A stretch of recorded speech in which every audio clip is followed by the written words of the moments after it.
দুই প্রকার। এক প্রকারের মানুষ তাদের জিন্দেগীর মেহনত তাদের আখিরাতের সুখের বাসস্থানকে নিশ্চিত করে, আর আরেক প্রকারের মানুষ আছে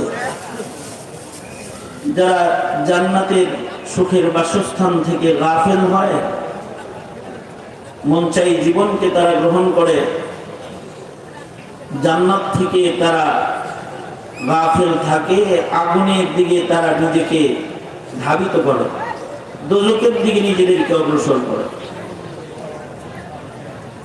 সকল মানুষ তাদের জিন্দেগীর মেহনতের কারণে দুই ভাগ হয়ে যাবে। এক ভাগ মানুষ আল্লাহ পাকের জান্নাতে আল্লাহর কাছে আল্লাহর মেহমান হয়ে জান্নাতে চিরদিনের জন্য প্রবেশ করবে, জান্নাতের বাগানে। আর আরেকদল মানুষ তাদের গাফলাত এবং তাদের জিন্দেগীর কুকর্ম, গুনাহ, পাপাচার, এগুলোর কারণে তারা দোজখের আগুনে নিক্ষিপ্ত হবে। আগুন হবে তাদের ঠিকানা, জান্নাত তারা পাবে না। যদি কেউ জান্নাতে যেতে চায় তাহলে তাকে শুধু ইমানদার হইলেই চলে না, তাকে মুত্তাকি মুমিন হতে হয়।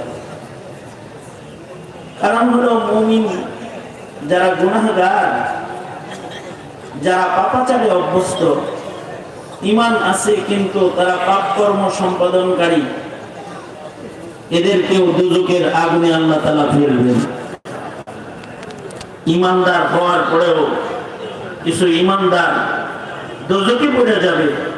তাদের জিন্দেগীর তোহারাত, তাদের জিন্দেগীর পাকিজগি হালাত, তাদের জিন্দেগীর তাকওয়া, পরহেজগারির অভাবের কারণে।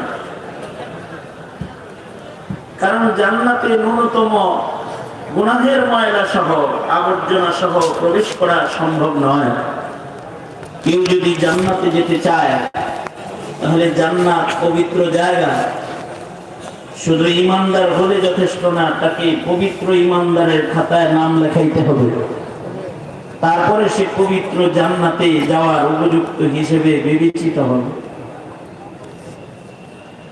অনেক মানুষ মনে করে আমি মুসলমানের ঘরে জন্ম, আমি ইমানদার, আমি জান্নাতে যাব না, তো জান্নাত দিবে কারে? আল্লাহ জান্নাত দিবে যারা জান্নাতে যাওয়ার মেহনত করবে তাদের কি হায়াতের মূল্যবান সময় গাফলাতে কাটায় জান্নাতের কল্পনা করা, সরাসরি জান্নাতে ঢোকার কল্পনা করা,